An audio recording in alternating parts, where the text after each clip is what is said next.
आता आपल्या आवडत्या मालिकेचे संपूर्ण भाग मालिका प्रसारित झाल्यानंतर लगेचच पाहू शकता फक्त सन नेक्स्ट वर. भारतातील प्रेक्षकांसाठी मोफत सेवा. दिल्ली, गल्ली ते दिल्ली, चलो दिल्ली, अब दिल्ली हमसे दूर नहीं.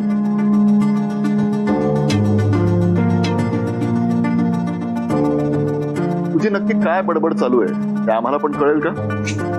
ऍज अ कार्यकर्ता म्हणून मी एखाद्या गोष्टीचा विचार करतो ना, तेव्हा एकच गोष्ट निष्पन्न होते, ते म्हणजे दिल्लीला पर्याय नाही. ऍज अ कार्यकर्ता म्हणून आपल्याला पोहोचता येत नसेल तर आपल्याला कोणाला तरी पोहोचवता आलं पाहिजे. म्हणून आधी तिला चिल्ड्रन पार्टी सोबत दिल्लीला पोहोचवण्याचा माझा प्लॅन आहे. कसा वाटला प्लॅन? Party fix. सांगा ना किंग बॉस, कसा वाटला प्लॅन? किंग बॉस, तुम्ही माझ्या प्लॅन बद्दल बोलत होतात.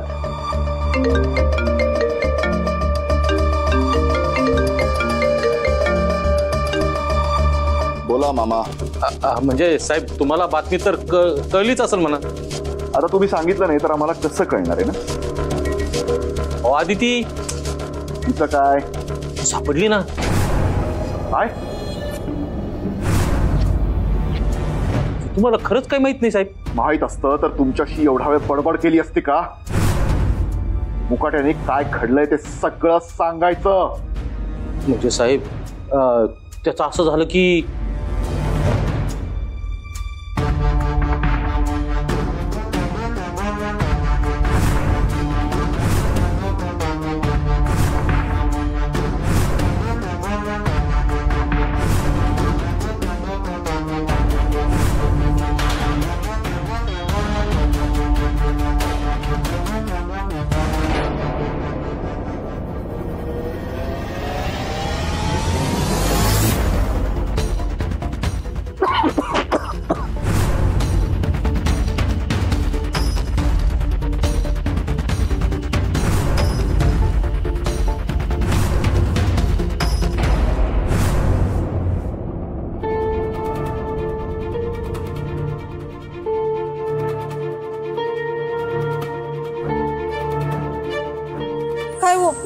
आता काय करायचं? एवढ्या मोठ्या शहरामध्ये आपण आपल्या शक्तीला कसं आणि कुठं शोधायचं? तेच काय कळना झालंय बघ. अगं तिला शोधण्याच्या नादामध्ये आपण या गर्दीत स्वतःच हरून गेलोय, पण तिचा अजून काही पत्ता लागत नाही बघ. मला माझी शक्ती हवी. सापडली तर ठीक, नाहीतर मी माझा जीव द्यायला बी मागं पुढे बघणार नाही बघा. अगं येडी का खुळी तू? हे म्हणजे लढाईला जाण्याआधीच हार मानण्यासारखं झालं. सापडणार, आपली शक्ती नक्कीच सापडणार. असं म्हणतात शोधल्यावर देव पण सापडतो. मग आई बापानं शोधल्यावर पोरका नाही सापडायची? चल आपण नव्या जोमानं तिला शोधून काढू.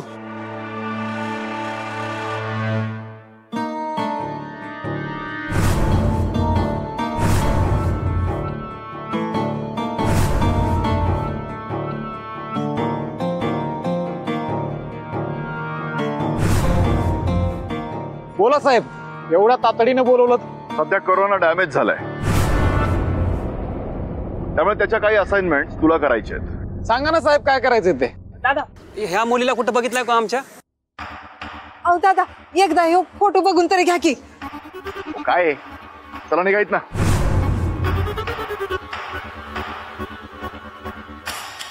हा तर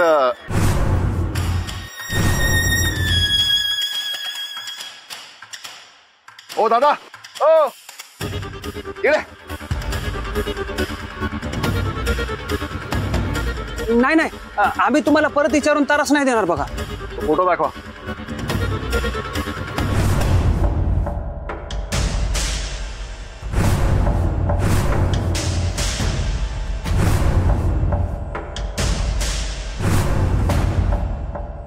काय झालं साहेब, तुम्ही असं का बघताय? मला सांगा की तुम्ही ह्या मुलीला का शोधताय? तुम्ही नक्की कोण आहात? या मुलीशी तुमचा काय संबंध आहे? अहो ती आमची पोर आहे. काय? हो साहेब, आम्ही तिचा आई बाबा आहोत. अच्छा, तुम्ही हिचे आई बाबा आहात तर. म्हणजे मी ऍज अ कार्यकर्ता नसून आमदार आहे, रॉकी खासदार आहे.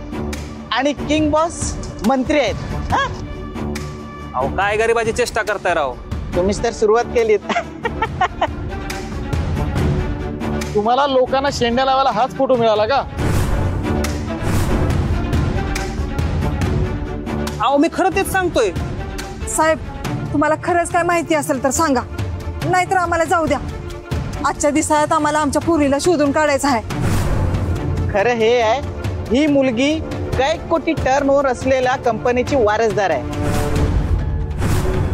आणि हे जर तिच्या आईला कळलं ना तर ती तुमचं काय करेल हे फक्त आम्हीच सांगू शकतो. हा, आणि हे जे तुम्ही काही चालवलंय ना ते नाटक जरा बंद करा. तुम्हाला जर पोलीस स्टेशनला जायचं नसेल ना तर इथून सरळ रस्ता पकडायचं आणि इकडे निघून जायचं. हा, तुम्ही ज्या मुलीला शोधताय तिचं नाव आदिती आहे. ती एक प्रसिद्ध उद्योगपती मैत्रेयी सरदेशपांडे निखारगे हिची मुलगी आहे. गेली 6 वर्ष आम्ही तिला तिच्या सोबत बघतोय. त्यामुळे असं फसवणं बंद करा. चला. तुम्ही म्हणताय ते अगदी बरोबर आहे साहेब. त्यांच्या मुलीचं नाव आदिती आहे आणि आमच्या पोरीचं नाव शक्ती आहे. शक्ती ही आदितीचीच बहीण आहे, म्हणजे त्यांचीच मुलगी आहे. काय म्हणाल तुम्ही आता?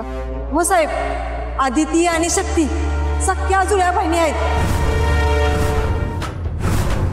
कसं कसं शक्य आहे? शक्यच नाही. त्या मैत्रीच्या घरातल्या प्रत्येक गोष्टीची खबर आम्हाला असते. तुम्ही आता मिसगाईड करताय आम्हाला. ऍज अ कार्यकर्ता म्हणून मी त्यांच्या घरात राहत होतो.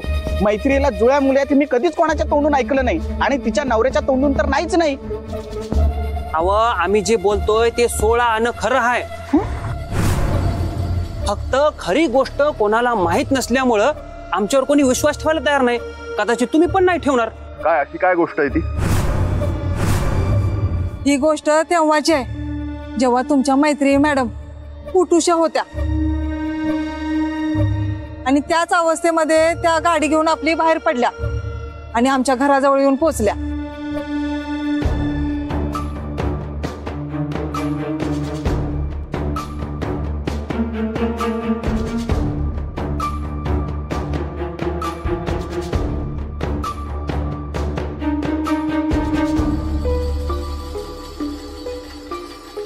तर हे सगळं असं घडलंय.